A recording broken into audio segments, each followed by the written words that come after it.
हा होता लग्नाचा दुसराच दिवस, म्हणजे रंगपाणी खेळतात त्या दिवशी तो दिवस. आणि हा दिवस मी फर्स्ट टाईमच एक्सपिरियन्स केला होता जवळून. म्हणजे वेडिंगच हे मी खूप म्हणजे वेगळाच एक्सपिरियन्स केला होता. आणि तो खेळ सुरू झाला. खूप गमती-जमती झाल्या. इतका हसले, इतका तो म्हणजे जो फॅमिली टाईम आपण मिस करतो तो इथे घेतला. आणि मी ॲक्चुअली वर येऊन बसले, कारण की इथं भिजवणं वगैरे चालू होतं. मला आज माझा ड्रेस घाण करायचा नव्हता, कारण की आज आम्हाला परत जायचं होतं घरी.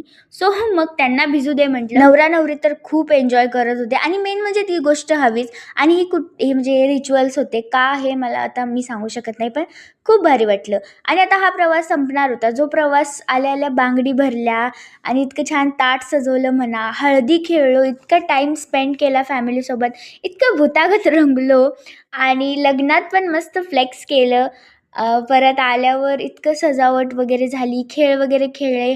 हा दिवस आता संपला होता आमचा, कारण की आता माझं कॉलेज वगैरे होतं आणि आम्हाला थांबता येत नव्हतं. पण खरंच मी खूप एन्जॉय केला आणि मी हे दिवस कधीही विसरू शकत नाही. सो आता भेटू नेक्स्ट व्लॉगमध्ये.